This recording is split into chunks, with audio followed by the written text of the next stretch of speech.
everybody, and welcome to Taking Control, the ADHD podcast on rashpixel.fm. I'm Nikki Kinzer, and today is a very special episode. But before I tell you what it is, please head over to takecontroladhd.com and get to know us a little bit better. You can listen to the show right there on the website or subscribe to our mailing list and get an email with the latest episode each week. Connect with us on Twitter or Facebook at Take Control ADHD. And if this show has ever touched you or helped you make a change in your life for the better, we invite you to consider supporting the show directly through Patreon. With a few dollars a month, you can help guarantee that we continue to grow the show, add new features, and invest more heavily in our community. Visit patreon.com/the ADHD podcast to learn more. Hey, I think I did okay. You should do it all the time. That was really great. You should really do it all the time. That's right. Awesome. Well, it is a special episode today, and I have two very special guests today. I am interviewing the co-hosts of What's That Smell podcast. Yay! Applause. So this is a sometimes funny podcast, but I have to say that the shows that I've listened to are pretty darn funny, about humans and their anxieties, which aren't always so funny. They're kind of weird sometimes. Every week, these hosts each drag one of their deepest, darkest anxieties into the light to share it, to learn about it, and hopefully laugh about it with all of you. So those guests, those hosts, our guests on our show, and the host of What's That Smell is our very own Pete Wright. Welcome, Pete. Well, thanks, Nikki. It's really great to be here. Welcome to the ADHD podcast. I feel like I should have worn a different hat. Maybe that would do it. That's right. And his co-host, Tommy Metz the Third. Hi, Tommy. Hi, it's a pleasure to be here. Thank you for having me. Oh, absolutely. I'm very excited to be interviewing both of you. Before we get started, make sure you listen to the very end of this episode because Pete and Tommy have given us a segment of their show to play for you. I want you to get a sense of their show and how they help us all to laugh at the sorts of anxieties that can really get the better of us if we're not careful. Plus, this is a sneak preview. The episode isn't scheduled to release until later in May. So last week, this is where the idea came. We had a show about being optimistic. And Pete actually brought up What's That Smell podcast a couple of different times in different areas around the topic and talking about how optimism can help ease some of our anxieties. And I have anxiety myself, so I'm also in your club. Yes. And I know that many of our listeners do too. So I thought this would be a great time to have you two on our show to talk about your show. What do you guys think? You ready for this? Well, it gives me a great deal of anxiety, frankly. Right? I'm not, I think the answer is categorically no, I'm not ready for this, but I'm excited to do it anyway. I'm really excited that Tommy's here because I could not do it alone. No. I also feel like you both are better lit than me. So so I'm already like not at a 10, but that's okay. Oh, you're at I just have this one creepy light from the top that's making me look like the Crypt Keeper, but that's cool. Oh, it's Kaiser Soze. Yeah. That's right. Fantastic. All right. Well, before we get started, I want to tell our audience who you are. And Pete, our audience knows who you are, but maybe there's, something in addition that you would like to add to our audience that maybe they don't know about you and this other podcast that you do. Yikes. Okay. Yes, I do other podcasts and I do What's That Smell, the sometimes funny podcast about humans and their anxieties. Been doing that now. We're about to wrap up our third season, which is very exciting. And for those who don't know, I also do the Next Reel Film podcast, and Tommy is a regular contributor on that as well because of his deep insider connections to the entertainment industry, which I can't wait for him to talk about. So through rashpixel.fm, I run a number of other podcasts, and everybody knows that, this is my favorite one, is the ADHD podcast. Everything else is just slightly subservient to that. How does Tommy feel about that? I don't care for it. I bet you don't. I don't like it very much at all. No. He says the same thing on every episode of ours, so it's okay. I'm sure. Slightly subservient every show. Well, Tommy, tell the audience a little bit about who you are. I live in Los Angeles with my dog, Foster. I am a filmmaker. I'm a writer-director. I moved out to Los Angeles in 98, and I've been making short films, and I just made my first feature I guess, last year. And that's it. How do you guys know each other? Oh, I made a really loud noise. That means I should say something. You did. That was the you need entree. to talk. Yeah. We were in a a acapella group, ladies. We were in an acapella group in college at CU Boulder called In the Buff because of the CU Buffaloes, and acapella loves wordplay. Right. Okay. I did not realize that was the connection. So at the end of this podcast, are you guys going to like sing? Absolutely. Always and every chance we get. But I did post a while back, the group is still going on. And so the current members actually finally got around to posting the entire In the Buff CD catalog into all of the digital streaming services. So you can actually go find it and you can hear Tommy's sweet, sweet tones. Nice. He's amazing. And your songs were, Tom? Southern Cross and Windmills, and then a bunch of just nonsense.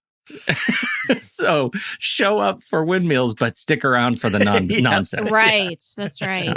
All right.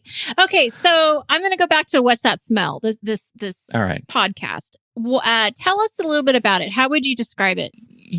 Who doesn't have anxiety? And I live with anxiety in addition to ADHD and struggle with predominantly just sort of generalized anxiety and social anxiety, and really is sort of a potpourri of the specialized anxieties that we talk about every week. And I was sitting in a conference some years back, and I heard I was a live show of another podcast that I love very, very much, and they told this story. The specific story was they were taking a question from an audience member, a listener, that said, who worked in a wedding shop, like fittings for tuxedos and dresses and things. And occasionally customers would come in and they would smell really good. How do you tell someone who smells good that they smell good when you're like a proprietor at a shop and without it looking really weird? Creepy. Like, how do you do that? Right. And the final like laugh line, and they came up with their general advice was, you can't, please don't open your mouth. It's going to be weird no matter what you do. It's smelling good. And the final like laugh line on that was that you just stand next to them as you're staring in the window and you just go, what's that smell? And I thought, oh my God, that is exactly my experience. That's still weird. It's horrible. And I think I immediately thought about this podcast, and there is no one else that I would rather talk about anxiety with than Tommy. Oh, wait. I don't know if that's sort of a mixed bag thing. Yeah. Well, because actually one of our listeners, Tommy, has a specific question for you, because they say that Pete has explained where the idea for the podcast came from, but it's never been very clear why Tommy wanted to do What's That Smell? What made you want to explore the world of all things? Yikes, she says. It's still not clear why Tommy said yes to this project. I'm a really big fan of the email address. No, that's for longtime listeners. Good stuff. First and foremost, it was absolutely a chance to work with Pete.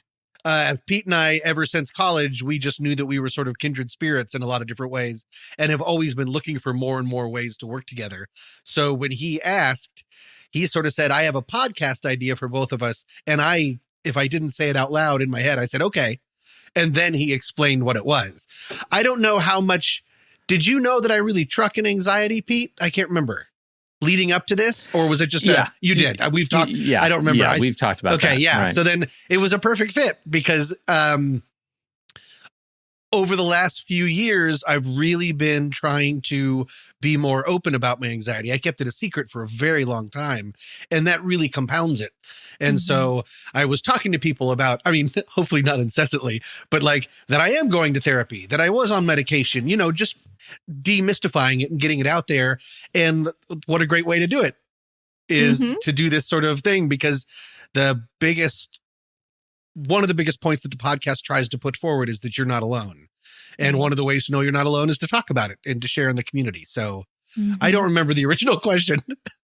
You got it. How long have I been talking?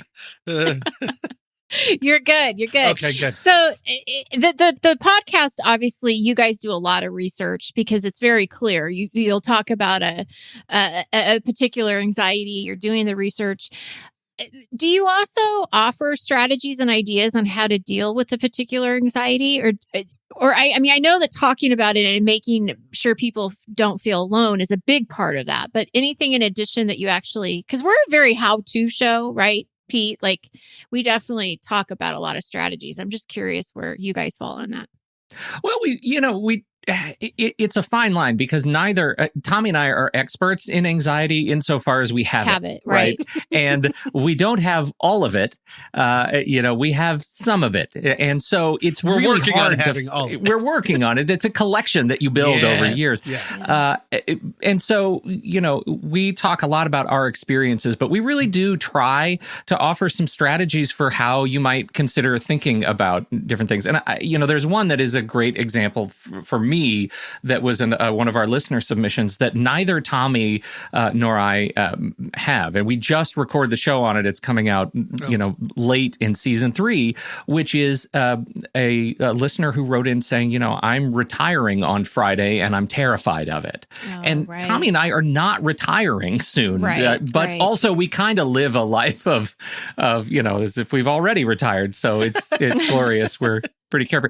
But it's that idea is to just dive into discussion boards and dive into research and other therapeutic resources that have talked about it, and just try to present a landscape of information that might help a listener going through this to actually deal with it and to maybe pivot the way they think about it to try to come to terms with it. So because it's terrifying, and that is, I think, and Tommy, I don't want to speak for you, but that's, I think, one of the things that we've gotten better at over the last 3 seasons is putting ourselves in the sort of frame of somebody living with a specific anxiety, even if it's not one that we have, and trying to present a way forward just based on our love of laughing about our own anxieties. Well, that's one of the things that I really enjoy about the show, because I think that when you start talking about anxiety or things that you fear, it can easily take people into a dark place, right? It could easily take you there. But you guys don't do that. Every single episode I've listened to, I smile out loud. I laugh out loud. It's very entertaining along as being really informational. I have to ask, how do you do that? How do you take some of these like dark issues and make them feel lighter? I think there is room to always laugh about everything. That a lot of the worries that we have or anxiety that we have is actually not necessary. It's just sort of these prisons that we're putting ourselves in. So it kind of feels like that's our job, because we don't want to just revel in it. But there's always something. I mean, thanks, Internet. There's always a way to find something weird or interesting about everything. And even when it does get really dark, like Pete's Buried Alive episode, which I often reference as the least listened to episode, because I know a lot of people were like, great, I loved the first half, then click, because there was no way for us to make that, it was just too foreboding of a topic. Yeah. Right. So there was a question from the listeners about the research that you guys do. So how do you go about finding your research? Do you just Google it, or do you have like an actual like go-to anxiety, informational place that you find this information? Have you heard of Bing? Bing, kind of like Google. You go to Bing and then you type in google.com, and there you go. We don't actually talk about it because, part of the premise of the show is that we surprise each other each week. Like we don't know what the other person is bringing to the table that week. And we have run into scenarios in the past where, we've sort of collided, and we tried to kind of share one topic over both halves of the episode, and it just did not work, and took hours to just re-record the entire episode because it was just just didn't fly. I have this set of resources, the Anxiety and Depression Association of America, Health and Human Services, to look for research to sort of act as a foundational kind of element for what I bring to the show. And so there's a set of kind of base, research-oriented organizations and associations that do that. But specific phobias is a major category of the stuff that we get questions on, right? And specific phobias are kind of hard sometimes to nail down because there's no like one master list. The Diagnostic Statistical Manual actually only says, here are the big 5 kind of categories of specific phobias, and therapists are just kind of run into them, occasionally, and might have to make up words for them. And so we end up with these funny terms that are kind of fun to talk about. So it's hard to do research on some of the things that we run into. And so we just kind of do our best. But so I just want to be clear, because that was one of the questions that came up, kind of the behind the scenes prep. So you two each come up with your own phobia or your own kind of anxiety. And you guys, you have no idea what the other person's going to talk about, and you just start talking. Yes, and that was what now we're doing one of us does a personal and the other does a listener submission because we've been getting enough of those. But yeah, that was always the idea that Pete pitched, and I loved it because I think that's what makes it sound like a conversation. It's actually a conversation. There's a lot of podcasts out there already where they're like, "That's a good point, Karen," and you're like, "They're not." This is all written out. Karen didn't make a good point. Yeah. And John also doesn't think that was a great point. Exactly. And so, the fact that we're honestly interested and engaged because we have no idea wherever things are going. Yes. Well, and Tommy, that's one of the things I just that made it such a natural fit. I think for Tommy, he's such an exceptional improviser compared to me that being reactive and responsive to those kinds of conversations and being a generous kind of comedy writer himself makes it just kind of easy to have those conversations and make them feel natural and authentic. We go a long way to try to make them sound authentic, and he's mugging that camera now. And it's really hard to take. I just hit the microphone. See, that's what I enjoy. I think that's why I laugh so hard when I'm listening to you two. And Tommy, it's these little, like, you don't even say much, but it's just the way you comment is hilarious. Like, just you even hear at that, the Tom? beginning. You don't say much. Yeah, well, no, it's just like, I don't like that. Like, it's just so plain. It's like, nope, I don't like it. Yeah. That doesn't work for me. I remember you saying that at one of those things, at one of the episodes too. That just doesn't work for me. We can just shorten it to subtle. nope. Yes. That's great. So, okay, now you're getting listener feedback, right? So now you're splitting the show, or it's one of your anxieties and then somebody else from the listener. So has there ever been a submission that you have gotten that you're like, we just can't talk about this? Like, this is just so off limits that we can't do it. This is from a listener. This is a listener question from our show. So off limits, we can't do it. I don't know. Tom, have we had one of those? From a listener submission? Yeah. No, because they're allowed to be as anonymous as they want to be. Yeah. And we've used some fake names. We've just used anonymous. So I think that frees up a lot of that. People are getting better, I think, at coming up with better fake anonymous profiles when they write us. They set us up pretty easily now. Right. It used to be just don't use my name. Now it's you can call me Bilbo of the Shire. That guy's a mess. Yeah, I don't think so. There are some that are still in the waiting pile only because we haven't found like an angle on it. Pete gets them all at the world's worst email address and then just separates them unread and gives some to me. And I have some that I feel like I need some sort of a take, or do I have a connection to it? And until I do, I don't want to force it. But I know that's not exactly undoable. I don't think I've had one where it's like, oh, can't touch that. I have those for myself. Mm-hmm. I have a couple anxieties in my own life that I'm not comfortable sharing, of course, because I'm not a sociopath. I think everyone would be like that. So that's as far as I can go with that. There are some that where like, for example, the one where Tom ran into roadkill, immediately thought about eating it, and then threw up on the street. That may have been an example of one where he should have probably not talked about it. Right. That's the thing is I go too far the other way. I actually just went to lunch with a friend who listens to the show, and he asked, so do you ever worry about putting this kind of stuff out there about yourself? And I went, well, and I realized that it never occurred to me to be Don't worried. worry about it. You just added another anxiety to my life. Thanks. Yeah. And then like I incessantly talk about how I don't trust technology. I don't trust the internet. I don't trust anything. And yet I'm on here being like, you ever looked at a squirrel and puked?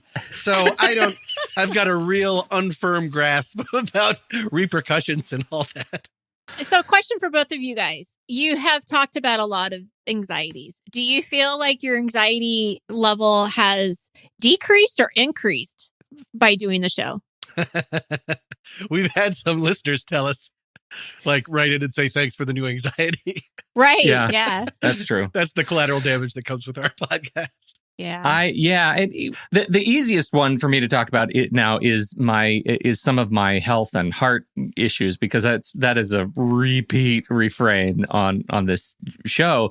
And I feel like I had done some of the primer work in past seasons, just bringing it out there, talking about here are the things I'm anxious about. And then my dad had to go in for this bypass surgery some weeks ago, and that was a traumatic sort of like, I'm going to stand and stare in the face of all of my medical anxieties at once. And it was grim, I mean, it's a grim experience to have to do that. But honestly, I feel like the experience of talking about it on the show and then using the show as a platform to talk about that experience of having lived through it was enormously helpful for me. And it defines, it was just a lucky chance to define the purpose of what's that smell for me personally. Like it was a great opportunity to do that. Occasionally I'll run into this where Tommy will bring an anxiety that is important to him. And it's as if over the years of my life, I will have forgotten that I was once anxious about that. And then I can't stop thinking about it. Then the sort of obsessive compulsive like thought spiral will spring up. And now, oh yeah, right, I forgot. It's like old home week for anxiety, It's always fun because we can't see each other when we're recording. We can just hear each other. And I'll be like, so this is a weird one. Lakes. Have you ever been afraid? And you hear Pete go, and I'm like, oh, I think we hit on something. He's got this pre-talking shiver that I'm like, okay, he's going to be able to relate. When we got a boat last year, and I remember talking to Pete about our boat, and we were going to go out on the lake, and he's like, no, that doesn't sound like fun at all. Not even a little tiny bit. He's like, no, not for me. That's great. So, okay. A question from a listener. How many anxieties have you explored on the show that developed into legitimate anxieties for you that you didn't have before? So it's kind of playing off of what you just said. Do you think it happens more often than not, or you can listen to Tommy's anxiety and be like, well, that doesn't bug me? Yeah, for me, it's I either already lived with it and like it's hand to glove, or I don't deal with it. Mm-hmm. I don't think I've ever had an anxiety on the show that has caused me to go into that obsessive thought spiral mode after we've finished the show. So you're not thinking about it at night? Yeah, not a new thing. Not a new thing. I don't know. Tommy, am I lying? I don't know what you do at night, Pete. But as far as me, no, because even if that were to sort of start to happen, for me, the podcast itself sort of exorcises that, because we already brought it out into the light and laughed about it and talked about it and acknowledged that we're not alone. And so it's already sort of done a lot of the work. My anxiety likes to live in the dark and to try to keep me in the dark with it. When I have a really bad anxiety, the very first thing that it always does, I personalize it. I know I shouldn't do that, but that it does is try to tell me, don't reach out for help. Because you're a weirdo and people are going to judge you and not like you. And so just stay here and figure it out under the covers. And that's not going to work at all. Right. I don't have covers. So just the idea of talking it through really helps for me. Well, and I can imagine people listening to you, it helps them too. Because like you said at the very beginning, it's about not feeling alone and understanding that these thoughts happen. These things are real. And I think that's a great service in itself. So tell me, what lessons have you guys learned over these last several months? You started the podcast in February of 2018, I think I read or saw. Yeah, that sounds right. That sounds right. And you do seasons, right? How many episodes are in each season? We do 12 episode seasons. Okay. So that's we're just wrapping our third season. Quite a few. Wrapping recording this season. Wrapping recording. That's all right. So yeah, what have you guys learned? I think for a lot of my life, I took anxiety too seriously. Anxiety is serious. And we're never trying to say anxiety is stupid, so get over yourself. Quite the opposite. We're saying anxiety has a ton of power over you, but it shouldn't. And one of the ways that you can release that hold or release its strength is drag it out to the light. How many times have I said drag it out to the light? That is so hardwired in my brain. But is just to not hide it and just to come out and say, you're not alone and we have this. And isn't this kind of silly? And then usually find like some person that has gone like way too far. You know, if we have any kind of anecdotes we can find, any of that. That's just such a good reminder for me. Yeah, I echo that certainly. And it's sort of a parallel path to the ADHD experience, right? That things started getting better once I acknowledged it. Right, to myself, that this is a thing that's real. I've had other people external to my own brain tell me this is a thing that's real for you, and you need to live with this thing and figure out, what those accommodations are going to look like. And that ADHD experience was transformative, and now it's been almost 20 years, and I'm a different person, categorically a different person.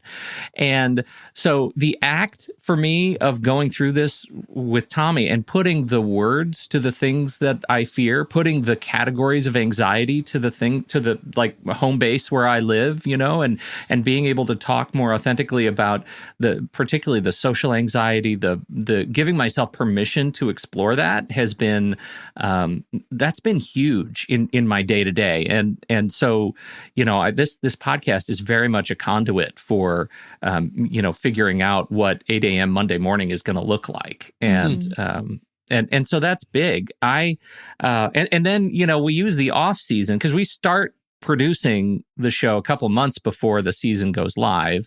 And so, we'll wrap recording, then we have another month or so of production to do. And so we only get kind of a 3 or 4 month break from each other. And then we're back on it again. And that 3 or 4 months is like, it's like runway, it's like you're trying to test some of the things, some of the ways of thinking that at least for me, that I've learned, over the last season. And, how am I going to approach health stuff? How am I going to approach, aphasia? How am I going to approach all these things that live in my head, constantly and give them less power? So what inspires you to keep doing this? Well, I think it's that we haven't run out of anxieties yet. Oh, what happens when you do? That's a good point. What happens if you do? I mean, one of the reasons that we did start doing, I believe, Pete, listener submissions is to give ourselves more time. I mean, at some point, we're going to be like, that cup kind of makes me nervous. I mean, we're going to be sort of grasping at straws. And we made a promise to each other not to force it. Yeah, like if we're just out or if we don't have something, we just don't have something. The listener submissions are really helping with that. Yeah. Well, yeah. And the other piece was that we had this conversation after season 1 and started feeling that meta anxiety about this is a thing that's very public and it's out there. And we have just given the world each 12 anxieties that we live with about ourselves. Now they know something about us. And that is a weird kind of power differential, right? And there is part of us, we kind of said collectively, maybe we want to slow it down a little bit, right? And so starting to take listener submissions was a great way to kind of help us ease the load. And it really helps ease the load when people are willing to kind of be vulnerable and give us fodder for something else to talk about. And sometimes it's very serious. Sometimes we've dealt with the kind of the spectrum of anxieties. So, well, I'm curious about that. Share with the audience some of the anxieties anxieties that you guys have covered? Oh, Tom, do you have your top 5 list of favorite anxieties? That just sounds weird, but Yeah. go ahead, Tommy. Let's see. What have we talked about? We've talked about bureaucracy, being buried alive, health problems, not knowing what to wear. All the food is killing you. Yeah, food is killing. That was a favorite. We've talked about issues around social anxiety, but around sexuality and gender roles, and coming to terms with what those things, what those concepts are, and how do you act as an ally? How do you kind of help reduce fear in those kinds of relationships? When your boss takes you out to dinner, do you have to help split the check? Yeah, we did. Yeah, we totally did that, and that was hard. So what was the outcome? What was the decision? Do you or don't you? Don't go out to dinner with your boss. Just ever? Yeah. Ever. At the end of every episode, we just say, remember, don't leave your apartment. That's always the big, no, the answer to that one was, be in a situation where, it was what should you order? Not what should you help pay? What should you order? Mm-hmm. Order after your boss. And if your boss gets a side and a drink and a thing, then those are all free game. If not, if you can't do that, go ahead and order what you want, but then offer to pay for dessert at the end, because they will almost never take it because the boss wants to be the one, but then you get credit for it. Right. Yeah. Okay. So what about being afraid of the dark? Because we had a listener, right, from our show that called in about being afraid of the dark. How did you guys deal with that one? Pete, I'm specifically interested in about what you did with your hamper.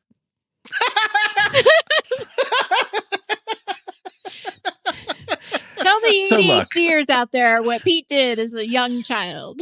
Now, look, I feel hijacked right now. This was a delightful listener submission, and it was a very young listener, the child of one of our ADHD listeners, and so cute.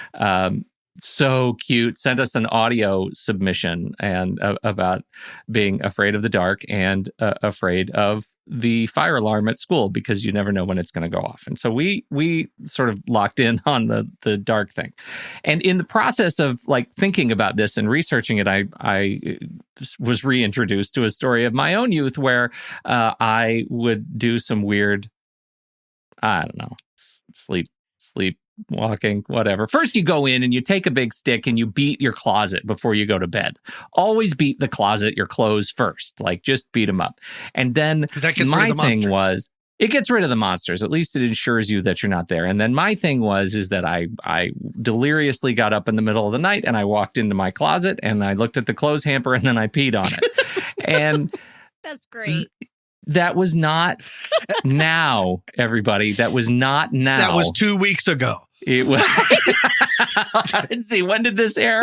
Yeah, right. So ancient history. It's funny. That's one of the things about this show, just how resonant these stories of our childhood become when they meet you headlong in the present. That's something that I've learned very much from the podcast. I'm going to go ahead and say is just how natural it is and unfortunate it is that things that you were afraid of way, way back in the day, like in childhood, some of those really stick around. And you let them stick around because you're just sort of used to them. That's what I'm trying to work on is identifying certain things as that is an old feeling. You had a purpose back then. You don't anymore. Goodbye. That doesn't work necessarily. That's just me walking around the streets saying goodbye to my old anxieties. Weird. Drag it into the light. You're under arrest. But yeah, that they always, therapists and stuff always say, tell me about your childhood. It's true. I mean, yeah. All right, you guys. Well, so if somebody from our podcast would like to listen to your podcast and maybe even submit their own anxiety for you guys to talk about, how would they do that? I'm not saying it. Tom, do you want to do it? I don't want to do it. Really? You do it. You should. You should probably do it. Okay. So there are lots of ways to get to reach us. You can find us on Facebook. We have a Facebook page. We have there's Twitter. The thing about me and Tom collectively is that we're terrible at social media, genuinely terrible. And so we don't post a lot. We have some things that just sort of auto post when a show goes live, but we're not very good at interacting on it. And that's related probably to anxiety. Mm. So Could be. Sure. we should lock that down. Write that down. But you can also email us, just plain old email, at somethingstinky@whatsthatsmell.net. somethingstinky@whatsthatsmell.net. Yeah. Okay. I don't think you're going to forget that. That was a I choice thought that was made. Look, it was the lightest weight joke that I could possibly come up with, something stinky at whatsthatsmell.net. This was before I had no idea that it would be such a trigger for Tom. And insofar as we tend to be fairly generous and gracious with one another, I can't do that on this. Like, we are owning that email because this is nonsense, man. I think there has not been an episode where I have not accidentally done some vocal tick of displeasure Of that email. about that one choice that Pete made of the 900 things he does. I just sit here like this, cover up my dog behind me. I do nothing for the show except my anxiety. And then we have to get on the computer half an hour before we record because Pete has to remind me how my computer works and how everything works. And then he does one thing without me and I go, no, but I don't care because I just hate it so much. I'm so sorry. But I think you're right. Because that's so unfair of me, we have to keep it. Right. Oh, Yeah. I must be, it's like self-flagellation. You must be put in your place. Exactly. It's a podcast marriage. Somebody has to compromise. And it looks like it's you, Tommy. Yeah. That's right. I always go to bed angry. That's right. Well, thank you both so much for being here. I appreciate it. I'm sure our listeners appreciate it. I don't have an ending because I'm so used to you doing it, Pete, that I forgot to actually add an ending to this podcast. So I think you need to do it anyway. Even though you got it. Yeah. I can take us out for sure. Okay. Thank you, everybody, for downloading and listening to this podcast about that other podcast. We sure appreciate your time and your attention. On behalf of Nikki Kinzer and Tommy Metz III, I'm Pete Wright. We'll catch you next time right here on Taking Control, the ADHD podcast. Pete, I have a red hot and shiny new listener submission this week. And I think it's going to be very relatable because it happens all the time. Are you ready? Oh, I'm very excited. All right. This comes to us from Anonymous.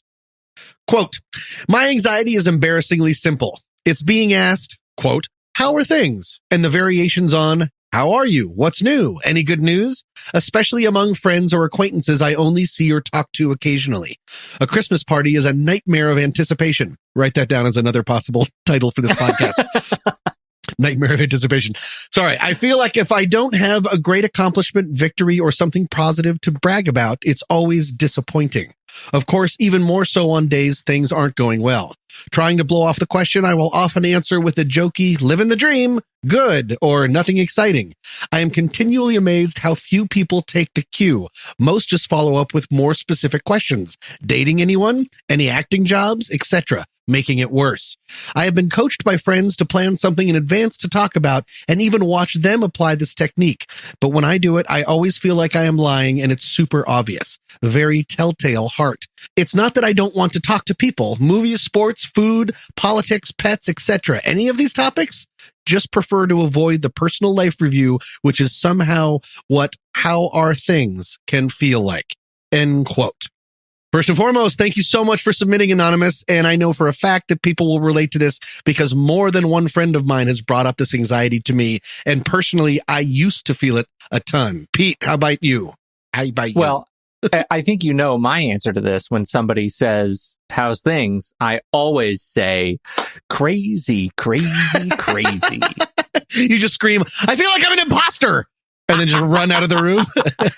These are just the lessons that I've learned from this show. Yeah. I think it's a veritable cornucopia of potential responses to this particular question. I used to have this same problem, and I can't remember what it was that kind of turned me around. I think it was when the first time somebody said, how's things? And I said, pretty crappy. Oh, like I just answered honestly, and it all. I realized that the world didn't end, and you know what else? The other person said, "Really? Why?" As if they were shocked into answering or into having a conversation. That's interesting. I mean, that gets into social media that we've talked about, that everyone is just sort of showing off a hit parade of greatest hits. I mean, instead of actually getting really real about it. Yeah, it seems to just boil down to being to a fear of being judged. More specifically, being judged in comparison to others and or by what we currently are not. So why is it that you say that this is in the past for you? What's the difference? Well, I came at it head on. And I figured out, actually, I was taken aback a little bit reading this, reading the submission, because when she or he says, I've been coached by friends to plan something in advance to talk about, that's what I do. I noticed that I was feeling this more and more, especially because compared to a lot of my friends, I don't adult as hard, meaning I'm not married. I don't have kids. I live in an apartment. These things, I was looking down on myself for some of these things in comparison as my friends move into houses, have kids, get married in opposite order. And so what I realized, it came from me trying to be really nice to myself. Okay. So do you want to talk about the basics idea first, or just should we go right into what I do practically, what I do to this day? No, let's talk about the basics first. Give me the intro. Okay. Well, I found something interesting on a blog called Social Anxiety Shortcuts. And I'm glad that Anonymous did say that they don't seem to suffer from social anxiety, in that they do want to go out and talk to people. It's just about these things. Anyways, this is what I found on the blog. When you fear someone is judging you, what you're really doing is judging yourself and the other person. So let me break that down. Number one, you assume you've done something or are something that is going to cause a negative judgment. That is a reflection of your own fears. But number two, you assume the other person feels the same way about that situation and will also judge you. This is a projection, back to projection, of your own thoughts onto someone else. So You're really doing the work of two people. and it's all based in just your own judgment of yourself. That's really interesting, because it sort of begs the question, like, who are you talking to? Are you talking to the person who asked the question, really? Or are you just trying to figure out how you're going to talk to yourself?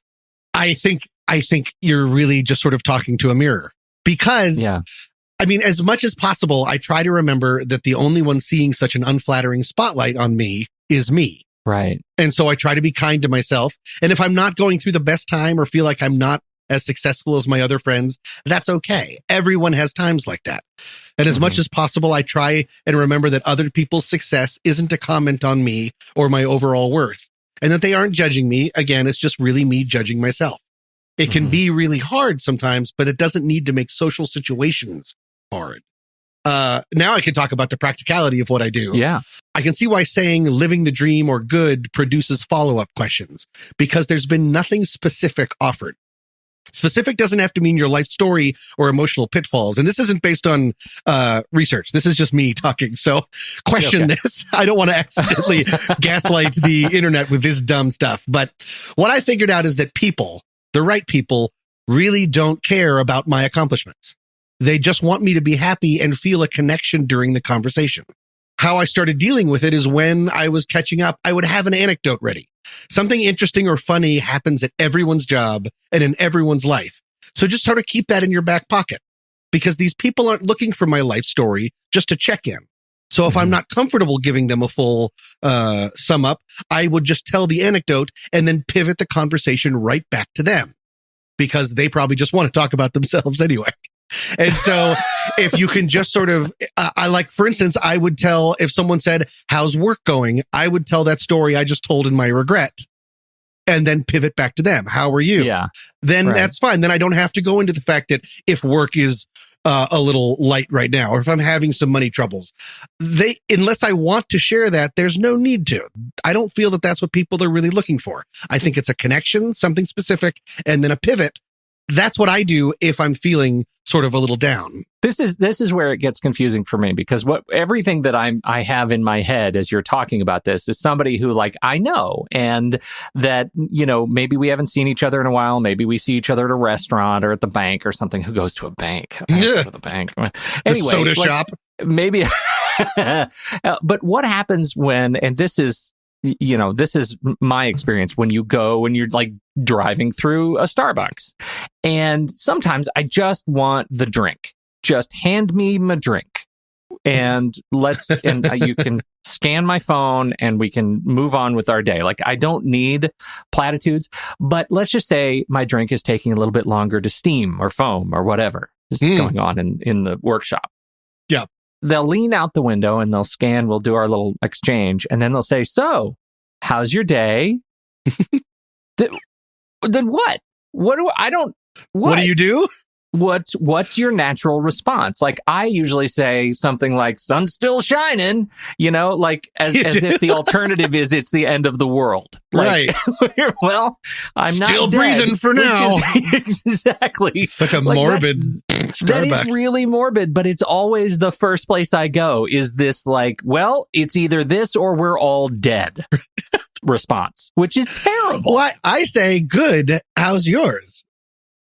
Isn't that the social contract? Man. God. Wait, do you really? You just made it sound so easy. Of course it is. It's the pivot. You started this anxiety and I thought, no, I got this one under control. And now I'm feeling really terrible. That was you doing the work of 5 people. Yeah, I mean, just remember that this conversation is for your benefit. Like, you are the one. If someone asks you, it's so they can feel good about your guys' relationship. They can feel good about themselves for asking, and to cover up that horrible silence that is always around us at all times, threatening to break our brains. And so, yeah, for me, I'm not telling Anonymous what to do. I can't tell anyone what to do. I just learned to relax and realize that it's not a angry question. How I choose to let it make me feel is a choice I'm making. And so I chose, and it took a while. And again, I'm doing a little bit of work. Again, I'm saying that I have this story in my back pocket if I need it. But if you're just sort of prepared like that, I think it's fine. And I'm being nice to myself in that I'm believing that it's not obvious of what I'm doing.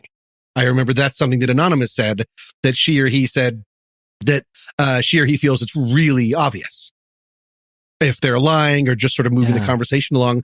I doubt it. I disagree. I don't think people are looking that hard. Wow. I need practice. Like, how's your day? Well, we're not living in our dystopian Mad Max future yet. Right? Yeah. Like, so you're just driving around bumming everybody out at coffee places? Call me Happy McDoodle Pants.